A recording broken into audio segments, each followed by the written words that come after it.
Hey guys, there's complete pandemonium in the Marshall household right now, but I closed the door, so we are okay. So I hope you guys are recovered from Murph, not feeling too stiff or broken down from that. Tomorrow, the hope is to have enough juice in the tank and not too much soreness to be able to get up and move and do some work. So this workout is designed to hopefully alleviate some of the soreness without being too redundant as far as the movements that you guys did on Monday. So we're going to lay off the legs a little bit still, lay off push-ups, stuff like that. So everyone should be able to do this regardless of how you're feeling. There's two parts to it. The first part, we grind for 10 minutes. The second part, we do abs for 10 minutes. The format is the same in both parts. The first one, you're going to be doing renegade rows, deadlifts, hang cleans, and push presses. 2 reps of each, 4 reps of each, 6 reps of each, and just continue climbing as high as you can in 10 minutes, increasing the reps by 2 every round. I'll go over the options, the ideal scenarios if you're using a pair of dumbbells for that. But if you have other options such as one dumbbell, a kettlebell, barbell, stuff like that, we can go over that as well. And of course, as usual, just reach out if you have questions about substitutions or modifications that I don't cover here. Just reach out. And then abs, 10 minutes, same format, 2 reps of each, 4 of each, 6 of each. It's shoulder and toe taps, so basically like a single leg shoulder tap. I'll show what that looks like. A starfish and a Superman. So 2 reps of each, 4 reps of each, 6 reps of each, as high as possible. For the first part, and this is true for the second part as well, for example, on this guy right here, you're going to be doing 1 rep per side. That counts as 2 reps. The renegade row, same thing. You're going to row with your left arm, row with your right arm. That's 2 reps. So you're not doing 2 each arm. The warm-up, stretch out, loosen up, and practice each of the movements in part 1. Renegade rows, deadlifts, hang cleans, and push presses. And then get started. That's the idea. Let's do it. Let's show the movements. I'll just demonstrate them with a pair of dumbbells. Just kind of explain some of the potential modifications if you're using something else. Let's see how that works. Usually either my feet or my head are cut off. This looks about right. Finally. So the renegade row, this should hopefully just serve as a reminder for everybody. Dumbbells start on the ground, top of the push-up, feet are shoulder width or slightly wider even. Hips and shoulders stay square to the floor. Lock in the trunk, squeeze your hips, your legs, row the dumbbell to your hip, lower it back, and then repeat with the opposite side. The goal is to minimize rotation in the trunk and hips, so really engage the muscles of the abs to lock that in. The deadlift, so once you finish your renegade rows, you'll basically do like a burpee, pop your feet in. So if I finish my last rep, I just pop my feet in between the dumbbells. The deadlift, stand all the way up, lower all the way back down, tap the top of the head of the dumbbell to the floor, stand back up. So narrow stance, because the dumbbells have to stay relatively close to the body. Knees just slightly bend on the way down, hinge at the hip, and bring the hips back forward. The hang clean will be a hang muscle clean. So we've done these a couple times now.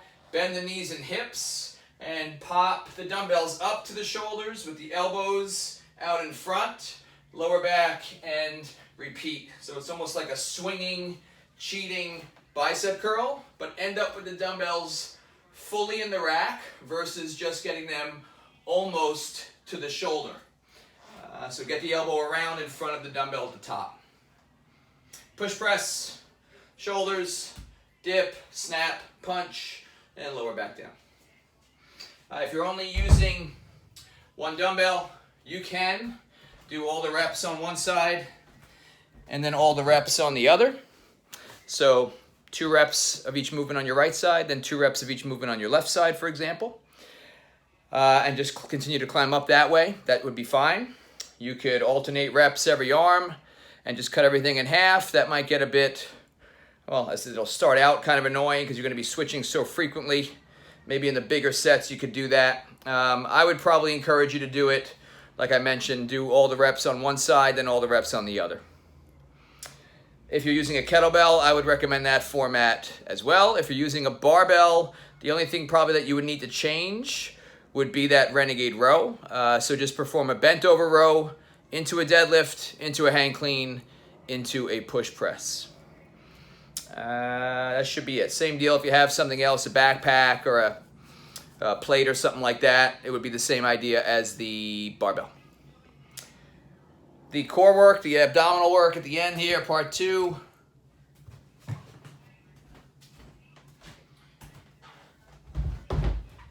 So the shoulder tap, shoulder slash toe tap. Hopefully you guys can see me here. I'm going to lower this down because I'll be on the floor now.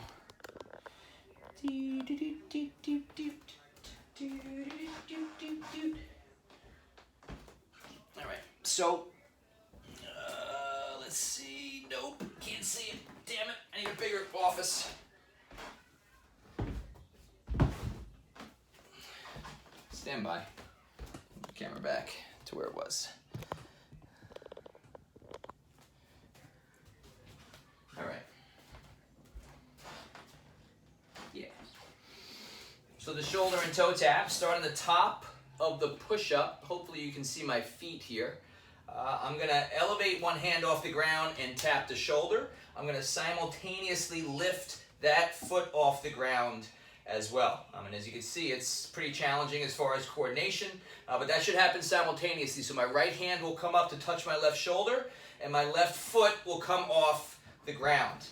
It should feel relatively natural once you practice it a little bit in terms of which foot is supposed to elevate as the hand leaves the ground. So tap the shoulder, elevate the foot off the ground. Same idea. If you're doing 2, it's right, left, that's 2 reps.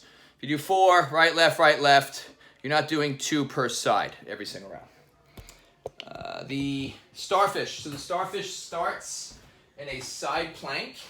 I would encourage you to do it on your elbow. You can do it from your hand as well. This is crazy.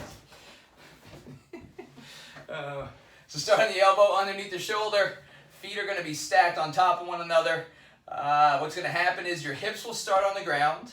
You're going to elevate your hips up in the air. As you do that, you're going to separate your feet and lift your top leg up as high as possible and lift your arm up over your head simultaneously. So it'll look like this. Elevate the hips, elevate the leg, and elevate the arm. Hold that for a second, lower back down to the start, and repeat. Hips, leg, and arm all move essentially in that nice seamless fashion.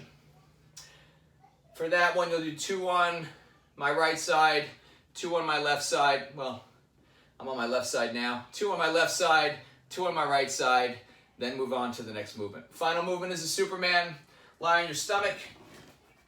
We're not going to do the arrested version where the hands are behind the head now. So just extend the arms out in front in a Y position with the thumbs towards the sky. Legs are straight behind. Start with basically your chin touching the floor in the setup position. And then from there, elevate the arms as high as you can, the chest and the feet off the ground. Try to get the front of the thigh off the floor. And then lower back down. And just hold that top position for maybe a second, just to get good engagement of the glutes and the back muscles. And same format, 2, 4, 6, go as high as possible, all the way up in 10 minutes. I think that's it, guys. Reach out with questions. We'll have our normal Zoom class scheduled tomorrow. Hope to see some of you guys there. And good night, everybody.